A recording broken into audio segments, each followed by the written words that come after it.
Hello and welcome to Daily Politics. I am Shafiu Suleiman. On the program tonight, we will be interfacing with Hajia Mariam Weiss. She is the special advisor to President Muhammadu Buhari on social investments. She is also a lawyer and a socio-economic rights activist. She joins us on the program to share her thoughts on a variety of national development issues. Welcome to the program. Thank you very much. Thank you for inviting me. Now, before we continue with the conversation, here we'll take a short break. When we return, the program commences. Stay with us.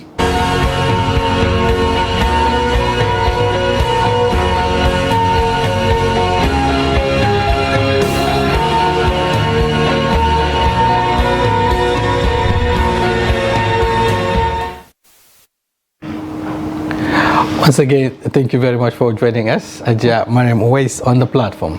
Thank you. Thank you for inviting me. All right, talking about social investment, this is one very important issue, looking at development question, especially in developing countries like Nigeria.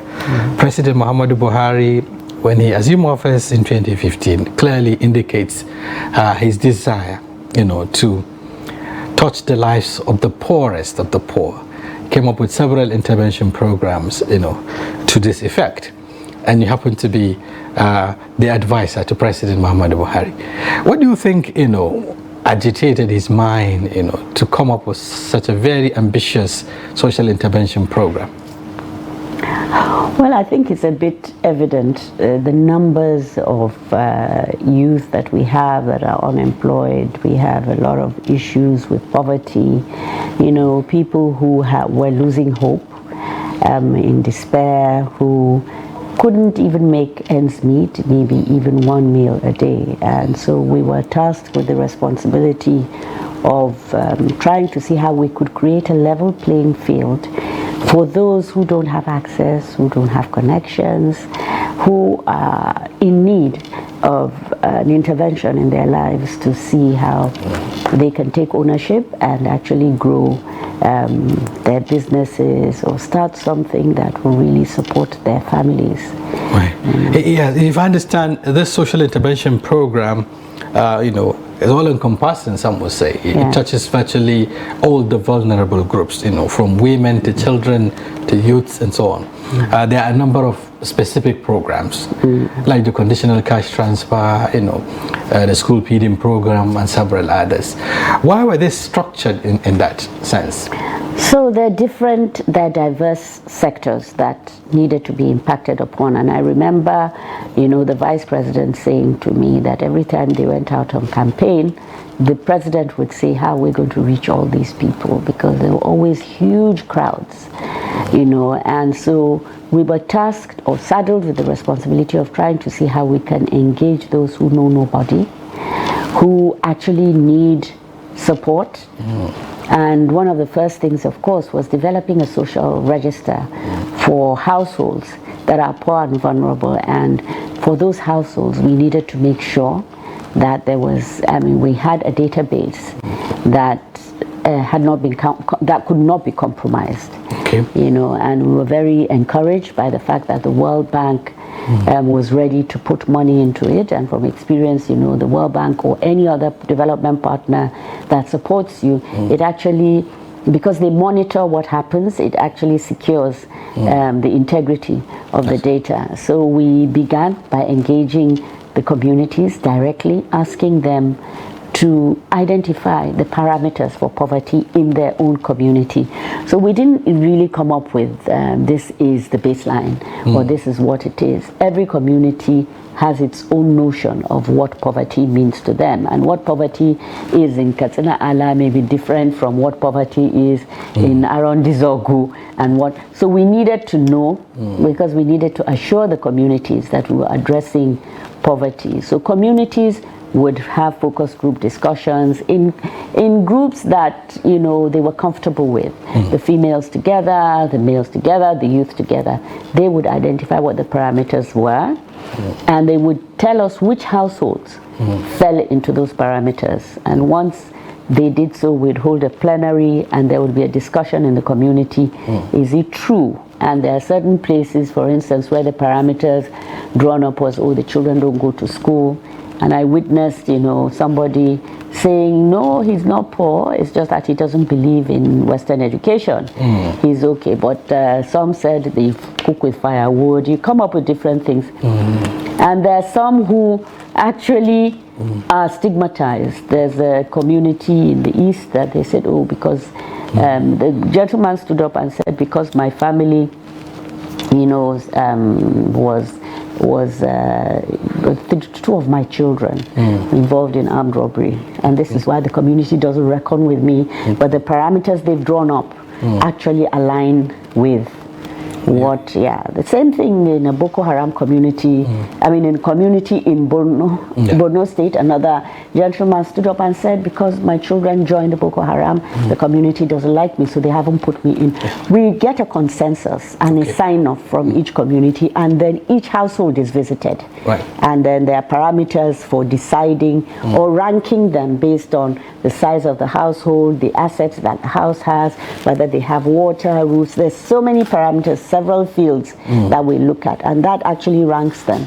So now we have when the information is collated by the state, it's sent to the federal and it's cleaned up, and that has become a social register. We have over 44 million people on that household now, and it's as objective as you can get. 44 million. Somewhere I saw about 9.8 vulnerable households in Nigeria. 9.8 million thereabout. Yes. Because the figures keep changing. Because it's growing. We started with 1/3 of the poorest third of the state. Then we grew into the second senatorial district, and then we grew into the third senatorial district. So the figures have been growing, and some states did not start as fast as others. So unless we have a team that we're satisfied with in the ministries of budget of each state, we have somebody who understands gender, who understands poverty, who can do the statistics. There's a poverty ranking, there's a proxy means test formula that's on a device that we enter this information in, and it automatically ranks these families. So once that information is loaded, it's sent to federal and it's cleaned up. Because a lot of Nigerians will be wondering, when you say poorest of the poor, they begin to wonder who actually falls within this category. It's the communities that determine. Nobody from federal or even the enumerators is allowed to tamper with the information. It's the communities that decide. So there are no yardsticks as from, what you expect in terms of... No. You just tell us what is poverty in your own community. And once you tell us, we enter the information. If we go into your community, like in one of the states in the southwest, a chief said, I fall into that, and nobody could argue with him. But when we went to his house, he had an old Peugeot. As you enter it in the asset, it made him richer than the rest. You understand? So that's why we use the proxy means test. And so even though he remains on the social register, we have only been paying people on the lowest sixth decile, so that we only pay those that are the poorest of the poor on that register. So if I understand, the device itself now recognize, if you like, or authenticate who actually is among the poorest of the poor. No, we visit each house and we ask them questions. How many people eat from the same pot in this house? So 15, 5, whatever it is, we enter. We enter youth, ages, we enter gender, composition, we enter whether there's water, whether there are assets, what assets there are. And that informs the ranking of whether they are poor or not in terms of that community. You understand? And that is the social register. So each state develops its own social register, but put together at national level, it's the national social register. So, a lot of philanthropists or even development partners say, okay, we want to know, maybe for malnutrition, women who are of childbirth age, or who have children between ages 1 to 5, they go to that register. That information can be given to you. Everybody over 65, we want to give them benefits. That information is available. Okay, interestingly, looking at the numbers now, we're talking about 9.8 million and still growing. Yeah. And then President Muhammadu Buhari also has an ambition, of lifting 100 million people out of poverty in 10 years. Yes. Here we are with, a significant number of those to be targeted. But there is also a serious concern that there is a gap, While there's this ambitious 100 million out of poverty, we now have 133 million in the poverty bracket. Where are the what is the missing link? Well, part of the problem is our numbers are growing much faster than the economy. Okay. If the economy was growing much faster, we would be able to address a lot of what we see. There is no limit. There is no country that can provide, or no state that can provide education for a number that is unlimited. You have to plan, right? The same thing, health. So unless we understand those issues about population being manageable, or being, we know what the cap is so that we can address it. And there's so many other issues. I would say elected officials generally want to address tangible things. They want to be able to point at something and say, this is what I did in my time. So for instance, if money is budgeted for education, focus would be on building a school, right? But that does not translate into full classrooms. Yeah. So there are other things that need to be addressed that are not prioritized. Okay. And I'm not saying don't do infrastructure. I'm saying infrastructure is critical also because we need the infrastructure. There are too many places where we have a dearth of classrooms. But we also need to address the poverty of the father, because the children will go hawking, the daughters, the boys will go to the farm, or even the girls will go to the farm. If you don't address the poverty of the father, we need to address the training of teachers, the capacity, security issues, the health of the mother. All of those things you can't point at and say, I did in 3 years you can maybe in 3 years you can see improvements. That's right. But it doesn't endure. Those issues are not priority for politicians and even for the private sector. I must say, they want to see returns on investment all the time. They want to see immediate returns on investment. Some of these issues in a 4-year term, they're not top of it unless you have funds that you can actually monitor closely and come out with the results of impact. Right. They won't be taken beyond. So if I understand, as a government, you're also worried that most of this investment, into the social programs are not perhaps given the desired result? No, for me, every person that's supported is one person less. So I will not be one of those who says nothing has been done. I know. The challenge, of course, is that communication has not been as public as it should be. And I'd be the first to admit, when I was supervising those programs, if I was faced with, let's give women 10,000 and there's 200,000 to give, and then a reporter says, I need 200,000 to go to Misau, to go and I will give those women 10,000, 20 women, rather than looking at that, because you need to get reach maximum number. Yes, I was right, because nobody in government gets all their releases. It depends on what comes in every month. So you have to prioritize who to impact. But towards the end of the first term, a lot of people were skeptical at, a lot of our elites at federal level or in the state capitals were skeptical, and we realized that we needed to, enhance our communication, and then we started sending. Communication is not cheap. That's what I discovered, and that's right. Not many people are willing to do pro bono work. but part of the investment should also be to enlighten the people, to create awareness. Yes. Okay. Now, looking at the interventions, and what is given out, some say it's far cry, when we look at the the situation, the economic situation in the country. For instance, you give someone 10,000 naira monthly. Some families could spend the 10,000 naira just cooking a meal or providing a meal. So how, what happened after that?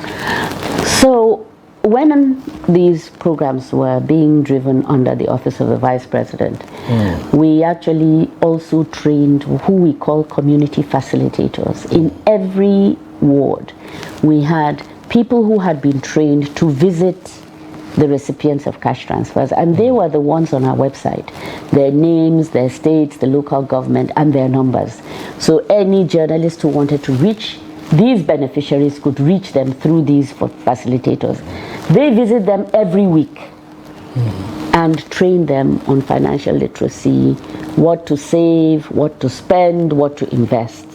And we were seeing a lot of results. It's very easy for us to say 5,000 does nothing, but when you see what these women did, you'd feel really humble, because it was amazing. In Jigawa, I saw women putting together money to buy a vehicle, a whole lot of them, because when it's time for a woman to give birth, they would put a woman on a wheelchair and take her to the side of the road and flag down cars. Now they were able to buy a vehicle, and each woman each husband whose wife is due would pay 5,000 naira, 2,000 naira for petrol, 2,000 naira for the driver, and 1,000 naira for maintenance. And they would take. In another place in Kwara, I saw women refurbishing a school, a primary school, and very thankfully, the governor visited that school. They said our children are sitting in these places,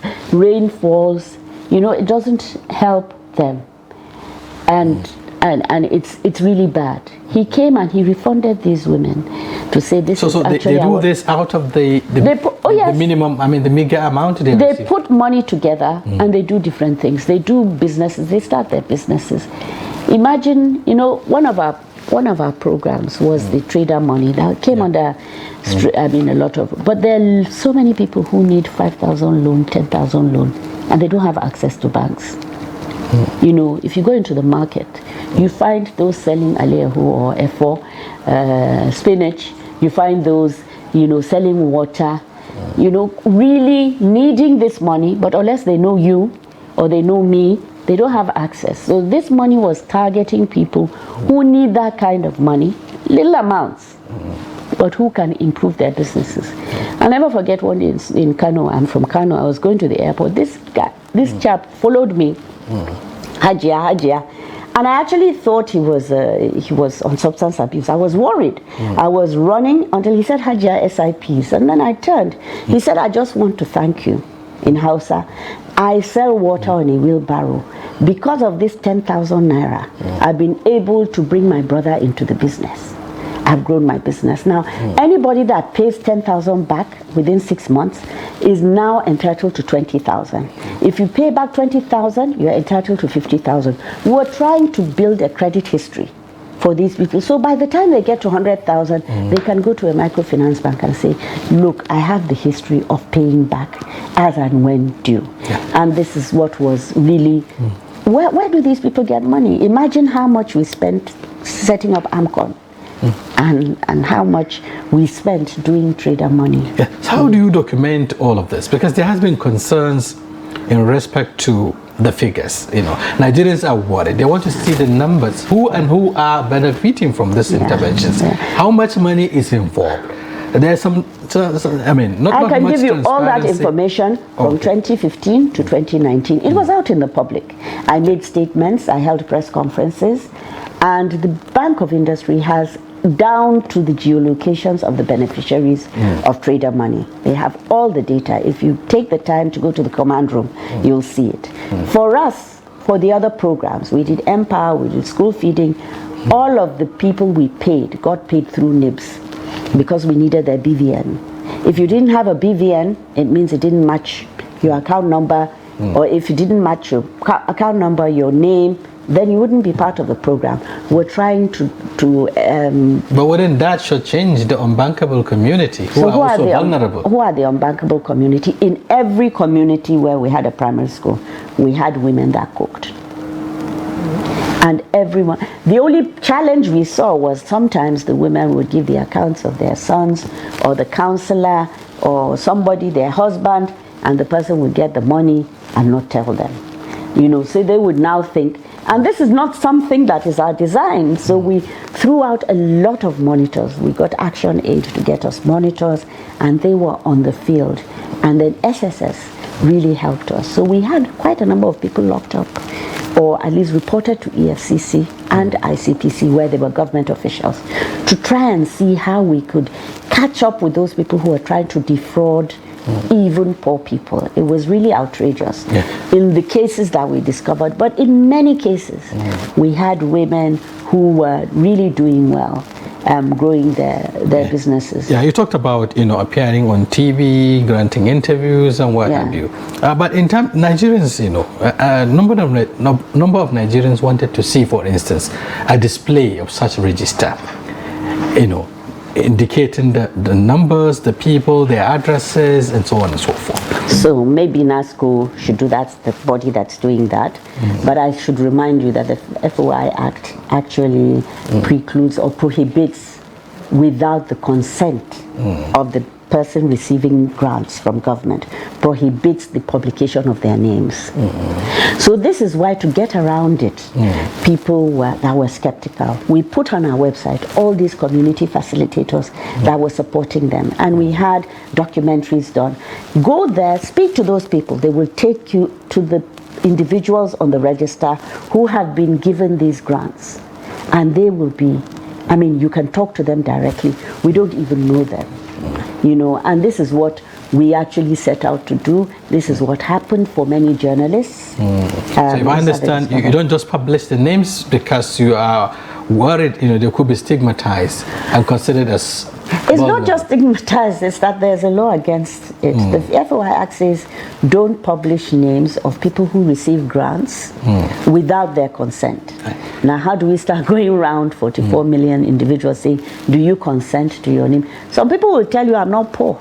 Stop calling me poor. And we have these documentaries that can actually help, validate what we were saying. But this I am saying, I'm speaking strictly between 2015 and 2019 when I was there. I still have all the information that is required, including their names, their numbers, not of the social register, but beneficiaries, cooks, Empower, Trader Money. We have it all. Okay, looking at the nature of the programs, there are some that are one-up. Like, for instance, talking about the provision of 774,000 special works, program, which was done some time ago. There has been a lot of controversy with regards to whether it has actually impacted the right people. So that is not under, that was never under it was under the Ministry of for Labor and Productivity. It wasn't under us. Oh, okay. The overall objective, just like you said, is to reduce poverty among the people, is to also, address the issue of hunger. But today, looking at the NBA statistics, we're talking about 133 million in multidimensional poverty. How does this resonate? Well, I cannot speak for the programs as they are under the Ministry for Humanitarian. I can tell you that in our time, we could verify 13 million individuals who received support directly, indirectly, almost 40 million, because we have families. We have people who are agents, that were part of this thing. We have different aggregators who used to supply fish, who used to supply eggs, who used to supply, to the programs. Families, Empower families that, actually benefited. They put themselves in groups, and so we can talk about indirect beneficiaries. Yes, but I really can't say about what Ministry of Humanitarian has done up to today. Oh, okay. The fact that you travel around the world and perhaps see how other countries handle this issue of social, interventions. Do you think there are gaps in our own, the way we handle our own, and what needs to be done to rejig it so that it can get the desired impact? Yeah, one of the issues for me was data. we didn't have data, so we couldn't verify, we couldn't authenticate, but I think Nigeria has done quite well, and the BVN has proved very useful for us. Working through NIBS, I mean, if we're given like 500,000 young people and we share the information with NIBS, NIBS will come back to us to say, okay, maybe about 413,000 are people who we can engage, and we pay through them. If somebody dies, for instance, and there's no movement on the account, NIBS can recover the money for us. You understand? So it was very meaningful for us to work through agencies. And what has happened is that CBN or BVN, which is under NIBS, that's right, chaired by CBN, have been working with NIMSI. So trying to get our NIN numbers, that's right, and it's really growing, because even now, not many poor people apply for passports or get driver's licenses, but it's growing. You must have a NIN number for certain, and this data is critical for us. And beyond that, our social register also has a community profile.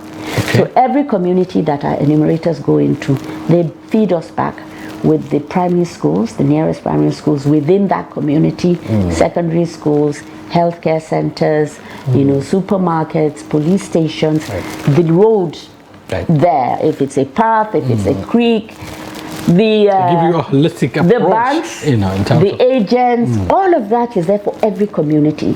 So if it is Airtel that you can do payments through, you can do that in certain communities, but in other communities it is Glo or MTN. Depending on the network. So the banks, the areas that have banks and those that don't have banks.